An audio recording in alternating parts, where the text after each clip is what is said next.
여러분 21세기를 살고 있는 우리가 이런 생각해 보셨어요? 어떤 한 나라를 무력으로 총과 칼을 들고 탱크를 앞세워서 쳐들어가서 전쟁을 일으킨다. 상상해 보셨습니까?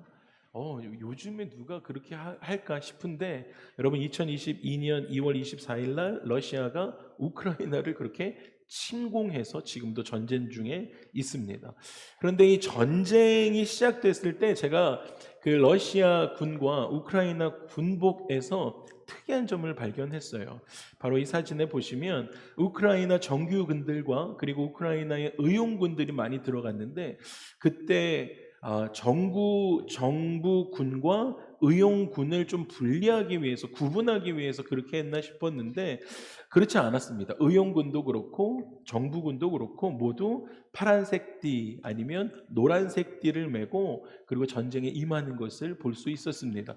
특수군들은 이게 잘 안 보이시죠? 이게 초록띠를 특수부대 우크라이나의 특수부대만 초록색 띠를 메고 나머지 군대들은 저렇게 파란색 띠나 노란색 띠를 메고 전쟁에 참여했습니다. 그래서 이게 의용군들과 좀 구분하기 위함인가 생각했는데요. 그렇지 않더라고요. 여러분 러시아는 침공할 당시 그 군복에 빨간색 테이프를 감고 전쟁에 임하게 되었습니다.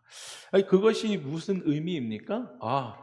이 사람이 내 편인지 네 편인지 피아 식별하기 위해서 그렇게 테이프를 칭칭 감고 전쟁을 시작했다라는 것입니다. 여러분 전쟁터에서는 아군과 적군이 분명하게 구분되어져야 됩니다.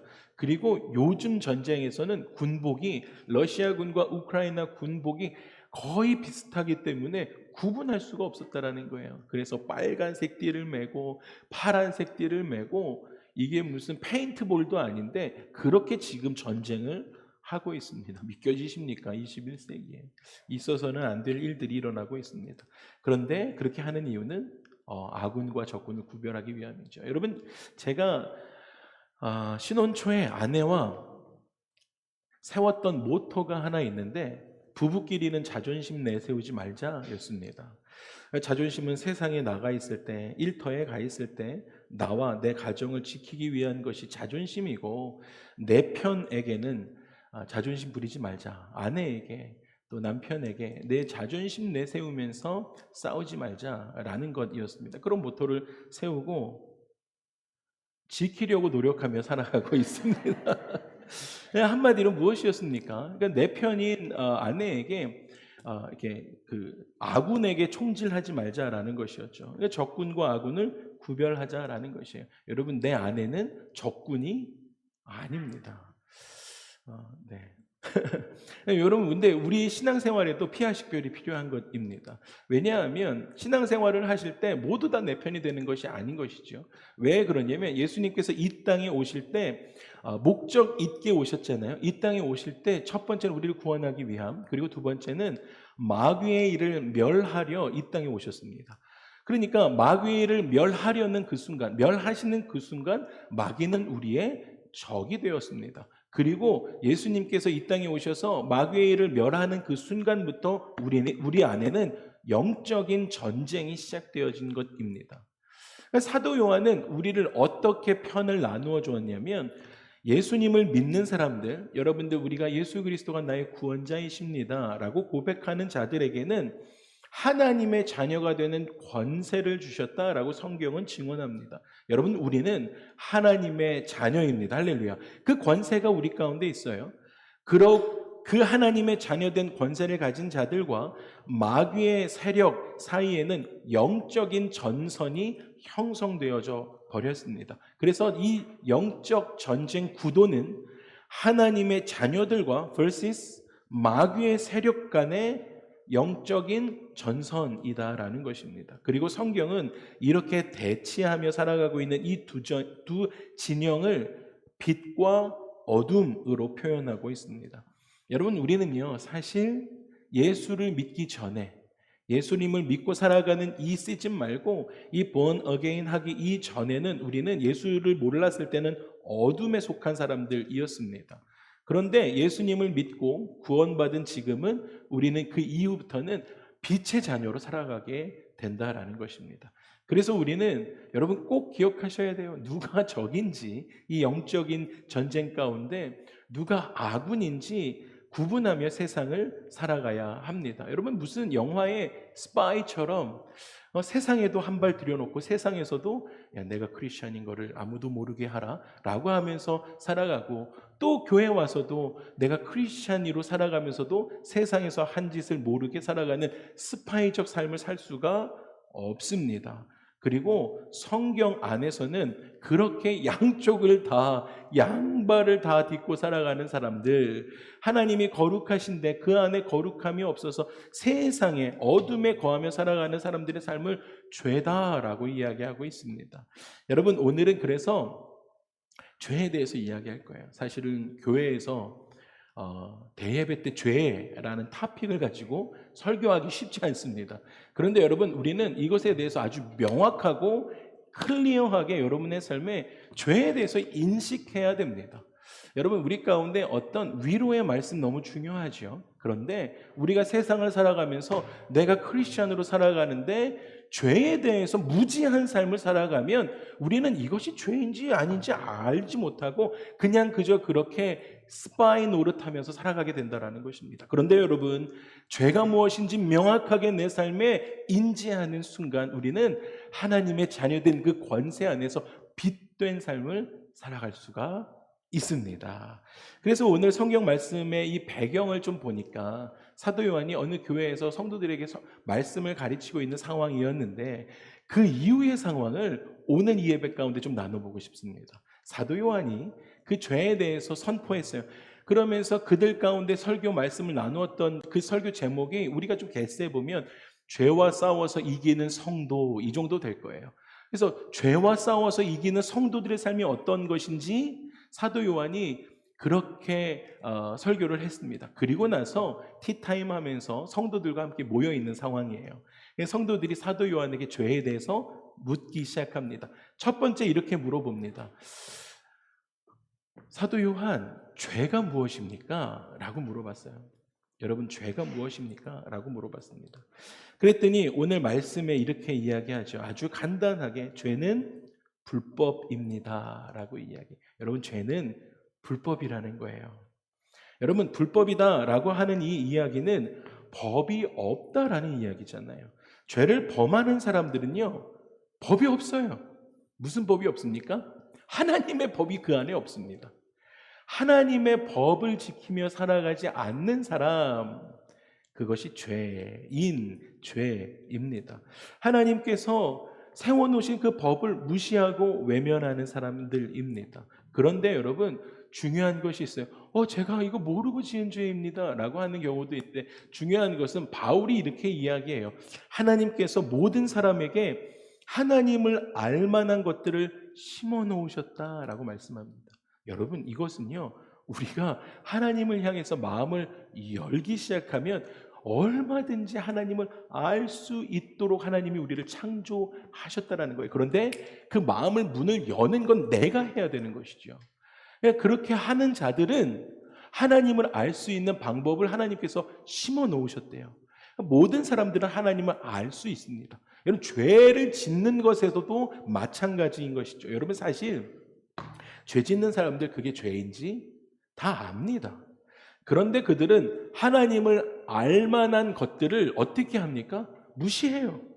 하나님을 알만한 것들을 내 신앙의 양심과 세상의 양심에서도 알지만 무시하고 외면하는 것뿐입니다. 그것이 죄인들의 삶이죠. 또 불법은 한 걸음 더 나아가서 이야기하면 자기가 세운 자기를 위한 이기적인 법을 따라서 살아가는 것입니다. 자기의 법이에요. 자기가 만들어 놓은 대로 살아가는 것입니다. 그렇게 살아가다 보니까 죄는 하나님의 법에 복종하지 않고 자신에게 복종하는 것입니다. 여러분, 근데 여러분의 자신에게 복종하는 삶이 선한 것들이 나오는 그러한 일들입니까? 여러분, 내 안에 욕망, 정욕대로 살아가는 것, 내 안에 하나님의 법을 지키려고 애쓰는 삶이 아니라 그저 너무 불편해요. 그렇게 살아가는 게 그냥 그저 내 안에서 육체적인 것들이 원하는 대로 그냥 그렇게 내 안에 내 법들을 만들어내서 그냥 하나님의 법을 무시하고 살아가는 것, 그렇게 살아갈 때 선한 열매가 맺혀지는가라는 것입니다. 그렇지 않죠. 여러분, 죄는 하나님의 법에 복종하지 않기로 결정하고 내 자신의 욕망에 복종하기로 결정하는 삶, 내 법대로 살아가는 삶, 그것이 죄다라고 이야기했습니다. 그러자 이번에 성도들이 또 이렇게 질문하죠. 두 번째 질문합니다. 그러면 죄가 하는 일이 무엇입니까? 죄는 어떤 일을 합니까? 우리의 삶에 어떤 일을 합니까? 라고 물어봤습니다. 그렇게 이야기하니까 요한이 이렇게 대답했습니다. 오늘 말씀에. 죄는 예수님께서 하신 일을 거꾸로 하는 것입니다. 와우. 여러분, 예수님께서 행하셨던 일들, 예수님께서 이 땅에 오셔서 하셨던 일들을 반대로 행하는 삶이 죄다라는 것이에요. 여러분, 우리의 삶에 죄가 들어오면 예수님이 하셨던 일들을 그렇게 행하며 살아가는 삶이 아니라 죄가 우리 안에 와서 워킹하는 건 무엇입니까? 예수님이 하셨던 일들을 반대로 하는 거. 그렇게 만들어 버린다라는 것이에요. 여러분, 예수님께서 이 땅에 오신 목적이 무엇이라고요? 죄를 없애기 위해 이 땅에 오셨어요. 그런데 예수님이 죄를 없애기 위해 이 땅에 오셨는데 예수님이 행하신 일들을 반대로 하는 건 무엇입니까? 우리가 죄를 범하는 거예요. 죄를 지으며 살아가는 것입니다. 죄를 계속 만들어내는 거예요. 예수님은 없애시고 죄가 우리 안에 들어오니까 우리는 죄를 계속 만들어내는 삶, 그게 거꾸로 된 삶이다라는 것입니다. 예를 들면 요한복음 8장에 이런 일들이 있죠. 사람들이 가늠하다가 잡힌 여인을 잡아옵니다. 죄 짓다가 잡혀온 여인이었습니다. 그 예수님에게 그 앞에 내던지면서 이렇게 이야기합니다. 율법대로 하면 가늠하다 잡힌 여인 돌로 치라라고 했는데 당신은 어떻게 할 것입니까? 라고 예수께 묻습니다. 사람들이. 만약 여러분 예수님이 이 여인을 돌로 치라라고 하면 사랑을 가르치던 예수님의 말에 배치되는 명령이 됩니다. 그럼 사람들이 또 손가락질하고 비난하게 되어지죠. 근데 봐줘라, 사랑으로 봐줘라 라고 하면 율법을 예수님이 어기게 되어서 재판에 넘겨지는 상황이었습니다. 그럴 때 빼도 박도 못하는 이런 상황에 예수님이 어떻게 하셨습니까? 조용히 땅에 앉으셔서 땅에다 글씨를 쓰셨어요. 그리고 나서 잠시 침묵하신 다음에 일어나셔서 이렇게 이야기합니다. 무리들을 바라보면서 죄 없는 자가 돌로 치라라고 말씀하시죠. 여러분, 결국 사람들은 양심이 가책이 느껴지며 하나둘 떠나기 시작했습니다.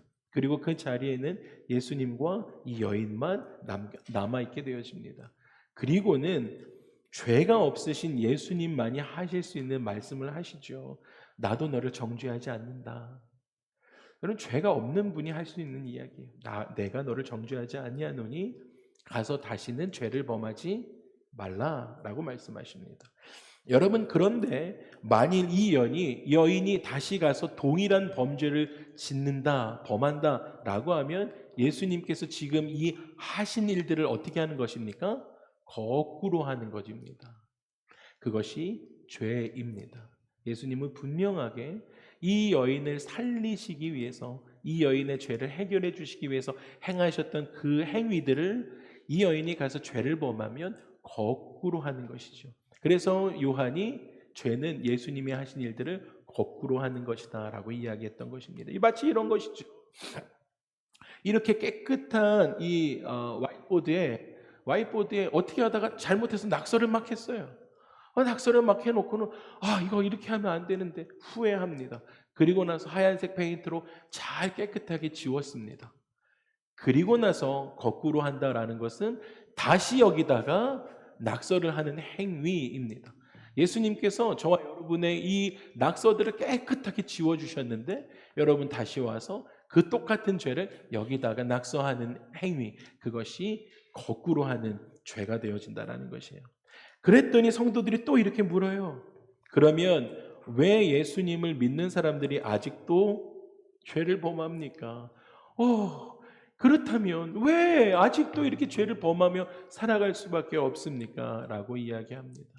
요한이 이렇게 대답합니다. 그들이 예수님 안에 거하지 않기 때문입니다. 라고 이야기합니다.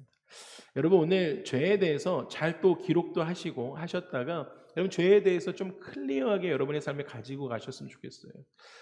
나는 왜 이렇게 연약해서 매일의 삶에 넘어지고 이렇게 죄를 지을 수밖에 없는 인간인가? 나는 할 수 없는 사람인가? 라는 것이 아니고요. 성경이 말하는 죄, 우리 가운데 그 죄에 대해서 어떻게 이야기하시는지 정확하게 아셨으면 좋겠습니다. 요한이 분명하게 이렇게 이야기해요. 여러분 죄를 범하는 것은요, 우리가 예수 안에 거하지 않았기 때문이다라는 것입니다. 이건 명확한 거예요. 여러분 적군의 공격을 막 받아서 우리가 위험한 그런 공경에 빠지지 않으려면 우리는 어디에 있어야 됩니까? 네, 진중에 머물러 있어야 됩니다. 진중에 머물러 있어야 공격받지 않을 수 있습니다. 마찬가지로 죄와 싸워서 이기기 위해서는 우리는 예수 그리스도 안에 머물러 있어야 됩니다. 예수님 안에 있을 때 안전한 것입니다. 그래서 여러분 매일의 삶에 예수님과 연결되고 맺어진 삶을 살아야 되는 것이에요. 그래서 매일매일 여러분들 성경을 묵상하는 것입니다. 그래서 목자들이 여러분들 가운데 매일매일 말씀도 보내드리는 것이죠. 그래서 어떤 행위로 제도적인 것들로 인해서 새벽 기도를 하는 것이 아니에요. 아침에 나와서 매일 아침에 기도로 시작하는 것은 무엇입니까? 우리가 우리의 삶의 연약감을 알기 때문에 매일 아침에 예수님께 접붙임 되기를 위해서 우리가 그렇게 하는 것입니다. 예수님과 맺어진 삶을 살기 위해서 그렇게 하는 것이죠. 여러분, 예수님 안에 살아가는 사람들은 절대로 죄를 지을 수가 없습니다. 여러분, 우리가 잠시라도 예수님 밖에 머물기 시작할 때 죄 짓게 되는 것입니다. 그리고 그 죄를 짓는 동안에는 일시적이지만 마귀의 지배를 받게 되어집니다. 그래서 우리는 죄와 싸워 이기기 위해서 항상 어떻게 해야 됩니까? 예수 그리스도 안에 머물러 있어야 됩니다. 그것이 성경이 말하는 포도나무와 가지에 대한 교훈입니다. 요한이 오늘 분명하게 이렇게 6절에 이야기합니다. 그 안에 거하는 자마다, 예수 안에 거하는 사람마다 범죄하지 않는다라고 선포합니다. 할렐루야. 여러분, 예수 안에 있으면 범죄할 수가 없어요. 왜 그래요? 예수님이 거룩하시고요. 예수 그리스도의 그 거룩함이 내 안에 있기 때문에 내가 예수 그리스도를 모시고 시궁창에 들어갈 수가 있습니까? 없습니다. 여러분, 예수 안에 거하는 자마다 범죄하지 않는다. 성경은 명확하게 선포해요. 그리고 나서 이렇게 이야기하죠. 범죄하는 자마다 그를 보지 못하였고 예수님을 못 봐요. 그를 알지도 못한다라고 이야기합니다. 여러분, 예수 그리스도를 알고 받아들인 사람들은 범죄 가운데 거하지 않는다라는 것이에요. 다른 말로 하면 예수님을 우리가 계속 보고 살아가면 절대로 범죄하지 않는다라는 것입니다. 여러분, 매일매일의 삶에 예수 그리스도를 바라보며 살아가시기를 주님의 이름으로 축복합니다. 네 번째, 그렇게 이야기했더니 성도들이 요한에게 또 이렇게 묻죠. 그러면 죄가 도대체 어디서 오는 것입니까? 죄가 어디서 와요? 요한은 죄에 대해서 이렇게 이야기합니다. 죄는 마귀로부터 옵니다 라고 이야기합니다. 여러분, 우리가 이 세상 살아갈 때 이 세상을 아주 명확하게 꿰뚫어 볼 수 있는 영적인 분별력을 가져야 해요. 마귀가 그렇게 쉬운 상대는 아닙니다. 여러분, 마귀의 하는 짓인지 이 사단이 하는 짓인지 이 하나님께로부터 온 것인지 우리가 분별력을 가져야 한다는 거예요. 마귀가 굉장히 간교합니다. 마귀는 위장술도 대단합니다. 마귀는 우리를 완전하게 자기의 수하에 넣으려고 처음부터 본색을 드러내면서 오지 않는다라는 거예요. 굉장히 위장하고 옵니다. 이렇게 유혹하죠. 저와 여러분들 삶 가운데 이렇게 이야기합니다. 썬데이 교회 가, 괜찮아. 교회 가도 괜찮아. 예수 믿어, 괜찮아, 믿어도 돼. 봉사할 거야? 봉사해. 라고 사단이 이야기해요. 그리고는 이렇게 이야기합니다. 우리 마음 가운데. 그런데 다만 너무 열심히는 믿지 마. 뭐든지 지나치면 꼭 문제가 생겨. 예수 믿는 거 너무 열심히 믿지 마. 적당하게 믿어. 라고 유혹하기 시작합니다. 그래서 적당하게 세상과 타협하고 세상 친구들과도 적당하게 젠틀하게 관계하는 것이 좋다라고 생각하면서 그렇게 합니다. 그러면서 그 친구들과 함께 세상에 통용해 주는 범위 안에서 죄도 적당하게 같이 짓는 거예요. 같이 살아갑니다. 그런데 그런 친구들이 그렇게 같이 민글하고 있는 나를 보면서 야, 참 너 기독교인인데도 이렇게 꽉 막히지 않아서 얼마나 쿨하고 좋은지 몰라 라고 칭찬해줘요. 진짜 칭찬인 줄 알고 그렇지, 야, 기독교는 이런 거야 라고 막 이야기를 합니다. 그렇게 하고 나서 친구들이 내가 떠나고 난 다음에 이렇게 이야기하기 시작합니다. 세상은 야, 예수 믿는 놈이나 나나 별반 다를 게 없네 라고 이야기합니다. 여러분 꼭 기억하십시오. 세상은요, 교회가 자기들과 다르기를 원합니다. 거룩하기를 원해요. 그런데 사단은 계속 괜찮다 이야기합니다. 우리와 좀 거리가 있는 산업이지만 실제로 여러분 세상은 음란한 영상을 가리켜서 포르노 산업이라고 이야기합니다. 여러분 이것이요 산업이 되어졌습니다. 여러분 죄가 어디서 옵니까? 사단으로부터 시작되거든요. 근데 그 사단은요 그 죄들을 우리의 삶에 아무렇지도 않은 것처럼 만들어서 산업으로 만들어 버렸습니다. 지금 미국에는 수백억 달러에 달하는 그 산업이 포르노 사업입니다. 그리고 더 놀라운 사실은 그 포르노 산업이 안방까지 아주 아무렇지도 않게 침투해 있다라는 것이죠. 제가 좀 조사를 해봤더니 디렉티비나 콕스 커뮤니케이션즈나 스펙트럼 같은 이 케이블 TV를 여러분들 신청하게 되면 요즘엔 뭐 그렇게 패키지를 신청하시지 않는 경우가 많지만 텔레비전을 신청하시잖아요, 여러분. 그러면 그 텔레비전 플랜 안에 베이직에 포르노 채널이 하나가 들어가 있습니다. 모르셨죠? 요즘에 잘 안 하니까. 근데 이것을 패키지를 하나를 업그레이드하면 포르노 채널이 3개가 늘어납니다. 아무도 안 놀라셔서 좀 당황합니다, 여러분. 저는 굉장히 놀랐거든요. 아니 어떻게 포르노를 이렇게 안방에서 애들도 있는데 이렇게 채널 돌리다가 아무렇지도 않게 나오게 만들었을까라는 거예요. 여러분 아무렇지도 않은 양 사단이 그렇게 이 역사를 하는 것입니다. 우리의 삶에 이거는 그냥 채널 중에 하나야 라고 하면서 저와 여러분의 이 죄의 기준을 어떻게 합니까? 그냥 낮춰버리는 거예요. 이거 그냥 평범한 거라고 우리 가운데 이야기합니다. 여러분 기독교인들은 세상을 살아갈 때 여러분들 이것에 대해서 경각심을 가지고 와우, 죄를 사단이 이렇게까지 하는구나 라고 깨달으면서 우리가 그것을 끊어내버려야 하는데 그렇지 않고 그냥 그렇구나 하고 살아가는지도 모른다라는 거예요. 여러분 기독교인들은 사실 이 세상에 살아가는데 별나지 않아도 세상 사람들이 여러분의 삶을 보면서 어떻게 저렇게 별나게 예수를 믿지 해야 정상인 것입니다. 왠지 아십니까? 여러분들 지금 주일날 와서 예배 드리고 계시잖아요. 여러분 세상 사람들은 야 이렇게 황금 같은 시간에 어떻게 교회를 가지? 참 별난 사람들이다 라고 이야기하고 그 이야기를 듣는 것이 정상인 삶입니다. 여러분도 굉장히 정상적인, 옆에 분들에게 이렇게 이야기하세요. 당신 참 정상이군요. 한번 이야기해 주세요.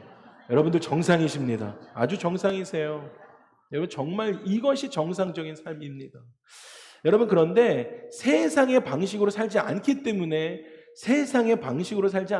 이것이 정상적인 삶이죠. 그런데 여러분 세상의 방식은 어떠한 것일까라는 거예요. 세상 사람들이 살아가고 있는 방식은 어떠한 것인가라는 것입니다. 갈라디아에서에 보니까 이렇게 이야기합니다. 여러분 이것을 한번 읽을 건데 갈라디아에서 지금 우리가 읽는 이러한 것들이 여러분의 삶에 없어야 한다라는 거예요. 이러한 산업들이 만들어졌을 땐 우리는 분별할 수 있어야 한다라는 것입니다. 한번 갈라디아서 6장 19절에서 21절까지 함께 읽겠습니다. 시작. 육체의 일은 분명하니 음행과 더러운 것과 호색과 우상숭배와 주술과 원수 맺는 것, 분쟁, 시기, 분냄, 당짓는 것, 분열함, 이단, 투기와 술 취함과 방탕함과 또 그와 같은 것들이다. 전에 너희에게 경계한 것 같이 경계하노니 이런 일을 하는 자들은 하나님의 나라를 유업으로 받을 수 없다라는 것입니다. 여러분 이러한 세상의 법으로 살아가는 사람들은요 하나님의 나라를 유업으로 받을 수 없게 되어진다라는 것입니다. 사랑하는 우리 주사랑 2부 예배 성도 여러분, 우리는 세상이 볼 때 왜 이렇게 별나게 살아? 라고 그 이야기를 듣는 하나님 나라의 거룩한 사람들이 되시기를 주님의 이름으로 축복합니다. 5번째 또 그 이야기를 하고 나니까 성도들이 요한에게 또 이렇게 묻죠. 그러면 어떻게 죄를 이길 수 있습니까? 라고 물어요. 이해됐어요. 그러면 그 죄들 저렇게 안 살기 위해서는 내 삶에서 어떻게 이길 수 있습니까? 요한이 대답하죠. 예수님께서 하신 일, 예수님이 뭐라고요? 이 땅에 마귀를 멸하러 오셨어요. 죄를 멸하러 오셨습니다. 예수님께서 하신 일, 그것을 믿음으로 받아들이는 것이 우선되어져야 된다는 거예요. 여러분, 여러분이 꼭 그걸 선포하셔야 돼요. 예수님은 나를 구원하러 이 땅에 오셨습니다. 할렐루야. 두 번째 넘어갈 때, 그리고 모든 마귀의 죄를 멸하셨습니다. 이것을 우리가 믿는 것입니다. 그렇게 하고 나서 우리로 하여금 그 죄를 범하는 교활한 그 마귀들의 계획을 무산시키며 죄를 이기며 살아가야 한다라는 것입니다. 여기서 예수님께서 마귀를 멸하러 오셨다라는 그 말씀이 곧 죄를 없애기 위해 이 땅에 오셨다라는 말씀이시죠. 여러분, 예수님께서 죄의 본체가 되는 마귀의 일을 이미 제거하셨습니다. 이것은 끝난 일입니다. 예수님께서 승리하셨어요. 이미 예수님께서는 그 죄를, 사망을 다 이기셨어요. 그래서 끝난 일입니다. 그런데 여기저기 남아서 산발적으로 공격하는 그러한 죄와 마귀의 세력을 우리는 계속해서 굴복시켜야 돼요. 이 두더지가 튀어나오는 그러한 게임처럼 계속 쳐가지고 굴복시키는 삶을 우리가 매일매일 싸워야 된다는 것입니다. 그런데 사실 이것도요, 예수님께서 마귀의 일들을 다 멸하셨지만 그리고 나서 산발적으로 일어나는 그 작은 일 같은 그것도 우리가 감당하기에는 사실 엄청난 싸움입니다. 엄청난 싸움이에요. 여러분의 삶에 계속적으로 그러한 일들을, 유혹을 주는 것들을 이기기 위해서는 엄청난 싸움이 필요하다는 것입니다. 그것에 대해서 히브리서 기자가 이렇게 이야기하죠. 우리가 피 흘리기까지 죄와 싸워야 한다. 여러분, 피 흘리기까지 죄와 싸우셔야 된다는 거예요. 그 의미가 무엇입니까? 피 흘리기까지 싸우는 건요, 생명 걸고 싸운다는 것이에요. 여러분, 죄를 범하지 않는 것은 우리가 결단함으로 피 흘리기까지 생명을 걸고 싸워야 하는 것, 그것이 죄입니다. 여러분, 죄는 타협할 수 있는 대상이 아닙니다. 죄의 경중도 따질 수 없습니다. 하나님 앞에서는 모든 것이 다 동일한 죄입니다. 하나님 나라와 세상 나라 사이에 회색 지대는 없습니다. 적당히도 없습니다. 그래서 스파이를 할 수가 없는 것입니다.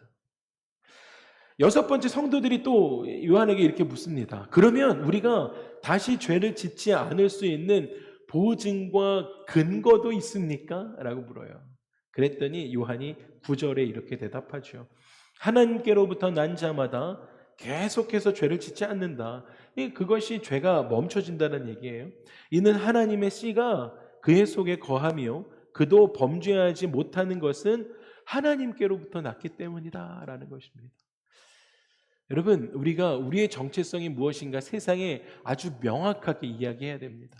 여러분, 우리는 하나님께로부터 난 사람들입니다. 할렐루야. 그게 하나님의 자녀다라는 거예요. 하나님의 씨가 우리 가운데 있으니까 성경은 죄를 짓지 않는다라고 이야기합니다. 우리는 그러한 보증이 있어요. 와우, 하나님, 저는 하나님의 자녀입니다. 그렇기 때문에 하나님이 나를 보증해 주시기 때문에 나는 더 이상 죄를 범하지 않습니다. 왜냐하면 나는 하나님께로부터 났습니다 라고 고백하기 때문이죠. 여러분, 우리는 하나님께서 그의 아들의 핏값으로 사서 자녀 삼아 주신 하나님의 자녀가 되는 줄 믿습니다. 그렇기 때문에 계속해서 죄를 지을 수가 없습니다. 한번 따라해 주세요. 나는 하나님께서 그의 아들의 핏값으로 사서 그의 아들의 핏값으로 자녀 삼아 주신 하나님의 자녀입니다. 아멘. 여러분 믿으시죠? 아멘, 아멘. 지난주에 말씀 잠깐 나누었던 것처럼 하나님께서 이스라엘 백성들을 출애굽시키셨어요. 출애굽시키시면서 종살이하고 있는 그 애굽에서 이제 출애굽시키시면서 하나님께서 이렇게 말씀하셨잖아요. 나는 너의 하나님이 되려고 너희를 애굽에서 구출해냈다. 와우. 우리 아버지시군요. 아버지시니까 저를 그렇게 건져주셨군요. 근데 거기서 그치지 않고 우리 가운데 뭐라 그러세요? 내가 거룩하니 너희도 거룩한 삶을 살아야 된다라고 말씀하셨어요. 여러분, 출애굽시키신 이유는 하나님이 우리의 하나님 되시기 위함, 그리고 우리를 거룩하게 하시기 위함이었다는, 여러분 동일합니다. 여러분, 하나님께서 우리를 자녀 삼아 주신 것, 이 세상에서 우리를 불러내어 하나님의 자녀 삼아 주신 것은 하나님이 우리 아버지 되시기 위함이었어요. 와우, 할렐루야. 하나님 우리 아버지시군요. 동일하게 또 우리 가운데도 이렇게 말씀하시죠. 너희들 세상에 발딛고 살아가지만 내가 너희들 건져낸 이유는 내가 거룩하니까 너희도 거룩하게 살게 하기 위해서 너희를 세상에서 건졌다. 너희를 나의 자녀 삼았다. 라고 하나님이 말씀해 주고 계시다라는 것입니다. 여러분, 그래서 그 거룩함, 하나님 거룩하시니까 나도 거룩해야 되는군요. 라고 생각할 때 이 거룩함에는 두 가지 기둥이 있습니다. 한 가지는 도덕성입니다. 신앙생활 하는 사람들 안에 있는 도덕성. 또 한 가지는 영성의 기둥이 거룩함에 있어야 됩니다. 둘 중에 하나라도 결핍이 되면 문제가 생겨요. 도덕성이 없는 영성. 도덕성이 없어요. 근데 영성만 가득한 거예요. 도덕성은 없는데 계속해서 말씀도 열심히 읽고 기도도 열심히 하고 찬양도 열심히 하면서 그렇게 신앙생활을 합니다. 하나님의 관계나 기도나 성경 읽기 신앙적인 면 어떤 예배도 빠지지 않고 열심히 하는데 도덕성이 없어요. 그의 삶의 자리에서 어떤 배려나 그의 삶의 자리에서 어떤 사랑이 나타나지 않아요. 그의 삶의 자리에서 도덕성이 없어요. 영성은 있다라고 하는데 겸손함이 나타나지 않는 것이에요. 그런 상태가 도덕성이 결여된 영성만을 강조하는 삶이 되어집니다. 거룩하지 않은 거예요. 여러분, 그러면 그렇게 살아가는 사람들은요, 신앙생활이 깊어지는 영성이 아니라 내가 은혜 받았다, 난 기도했다 라고 하면서 어디를 포인트하기 시작합니까? 주의를 포인트하는 거예요. 주체가 하나님으로부터 오는 은혜를 입은 인생이 아니라 주체가 내가 되는 인생이 신앙생활이 되니까 그것을 가지고 도덕성이 없으니까 옆에 사람들을 포인트하면서 그렇게 살아가기 시작한다는 거예요. 그러니까 하나님의 뜻보다는 내 만족을 위한 신앙생활로 왜곡되어지게 됩니다. 그런 거룩한 것이 굉장히 중요한 것이죠. 반대로 영성은 없고 도덕성만 강조되는 사람들은요, 메마른 율법주의자가 되어집니다. 성경의 바리새인들과 같은 거예요. 교회에서 하는 성경 공부랑 성경 공부를 다 참여하고 안 한 게 없어요. 지역에서 또 무슨 성경 공부를 하는데 다 쫓아다니면서 성경 공부는 정말 많이 했어요. 머리만 커져요. 근데 영성이 결여되어 있습니다. 영성이 없고 도덕성으로만 율법적으로만 가득 차니까 하나님의 사랑을 이웃을 향해 실천하지 않는 그러한 성경적인 바리새인들과 같은 사람이 되어진다는 거예요. 그냥 그들의 삶에는 늘 정죄하고 판단하는 것밖에 안 남는다라는 것입니다. 여러분, 하나님께서 우리를 건져내 주시고 거룩하라고 말씀하셨어요. 사랑하는 주 사랑하는 여러분, 우리가 예수님을 믿고 성령으로 거듭나면 반드시 도덕적인 삶의 변화가 일어나야 됩니다. 그래서 우리 안에 신앙생활의 변화가 일어나니까 정직해지고 성실함을 가지고 살아가고 신실하게 살아갈 수 있는 것입니다. 그것이 누구의 성품입니까? 하나님의 성품이세요. 하나님의 성품. 마지막 성도들이 마지막 요한에게 이렇게 물었습니다. 그 죄를 안 짓는 것까지 하나님으로부터 난 자들이 죄를 범할 수 없는 거 다 이해됐습니다. 그런데요, 사실 그건 너무 알고 내가 구원에 이르렀는데도 불구하고 죄를 지을 때는 어떻게 해야 됩니까? 라고 묻습니다. 정말 그렇잖아요, 여러분. 분명히 성경에서 하나님께로 난 자들은 죄를 범하지 않는다라고 말씀하셨는데 그럼 나는 하나님께로부터 난 자가 아닌가요? 이렇게 묻기 시작하는 거예요. 내가 또 죄를 범하면 어떡하죠? 묻습니다. 여러분, 우리가 아이를 낳고 그 아이가 정직하지 않고 죄를 범했다고 해서 우리의 아이가 아닌 것이 됩니까? 그렇지 않습니다. 우리가 구원함에 이르고 하나님이 나를 위해서 이 땅에 예수 그리스도를 보내시고 우리가 믿는 자들은 하나님의 자녀가 되는 권세를 이미 받았습니다. 그런데 그런 권세를 받은 자들은 이 6가지의 일들을 해야 되는데 7가지 마지막, 그럼에도 불구하고 죄를 범할 땐 어떻게 해야 될까요? 라고 묻고 있는 거예요. 요한이 이렇게 대답합니다. 나의 자녀들아, 내가 이것을 너희에게 씀은 너희로 죄를 범하지 않게 하려 함이라.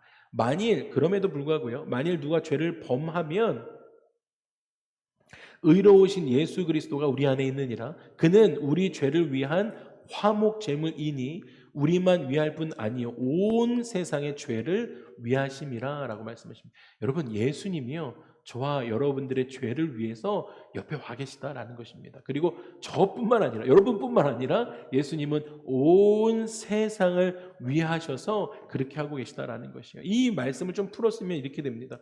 분명한 것은 너희들이 계속해서 죄를 지을 수 없다라는 사실이다. 이것은 진리이다. 여러분, 우리는 예수 그리스도의 자녀이기 때문에 죄를 짓지 않는 것이 맞는 것입니다.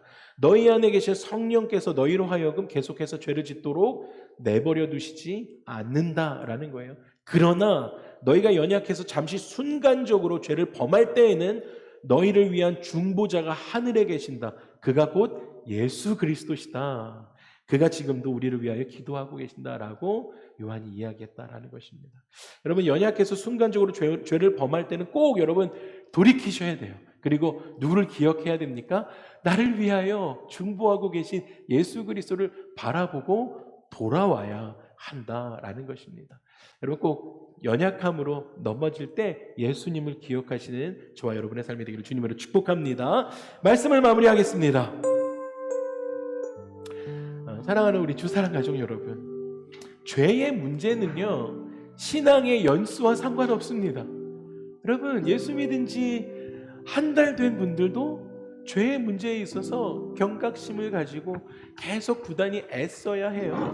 예수 믿은 지 40년이 된 분들도 마찬가지예요. 와우, 내가 신앙의 연수가 차면 이 문제가 좀 가벼워질까? 아니에요. 여러분, 예수를 믿는 우리는 매일매일의 삶에 피 흘리기까지 죄와 싸워야 하는 것입니다. 말씀드렸던 것처럼 그 죄의 문제는요 우리가 생명을 걸고 싸우지 않으면 안 될 만큼 아주 집요한 것입니다. 매일매일의 삶에 우리가 생명을 걸고 피 흘리기까지 싸워야 한다라는 것이죠. 여러분, 죄는 우리의 평생에 싸워야 할 대상입니다. 그리고 우리는 죄와 싸워 이겨야 합니다. 먼저 우리 속에 있는 죄의 근성과 싸우셔야 돼요. 그 죄의 근성과 내가 싸우겠다고 맘먹는 그 행위가 성경적으로, 신학적으로는 자기를 부인하는 행위입니다. 여러분, 우리의 내면에는요, 우리 안에는 본래부터 좀 죄성이 있어요. 아이들 거짓말하는 거 가르치지 않아도요, 자연스럽게 거짓말합니다. 여러분, 그것이 우리의 본성입니다. 여러분, 그것을 죄의 근성, 그것을 싸워 이겨야 돼요. 그것을 자기 부인이라고 하는 거예요. 우리가 부인하며 나에게 속으시면 안 돼요. 이거 하나님께로부터 온 것이 아닌데 명확하게 바라보고 그것을 이기셔야 됩니다. 뿐만 아니라 우리는 우리 주변에 있는 잘못된 문화하고도 싸우셔야 됩니다. 여러분, 법적으로 내가 살고 있는 이 나라에서 그러한 법들을 만든다고 그것을 다 지켜 행해야 되는 것이 아닌 것이에요. 여러분, 우리가 그런 잘못된 문화들을 바라보면서 그것을 깨어 있어야 됩니다. 이것은 하나님이 기뻐하시는 것이 아니다라고 이야기할 수 있어야 한다는 것입니다. 온전히 저와 여러분의 삶의 대장 되신 예수님 믿으며 내 안에 계신 그 예수님 붙잡고 마귀를 멸하러 오신 그 예수님과 함께 이번 한 주 그리고 죄와 싸워 늘 승리케 되어지는 저와 여러분의 삶이 되기를 주님의 이름으로 축복합니다. 우리 함께 일어나셔서 이 찬양 좀 고백하면서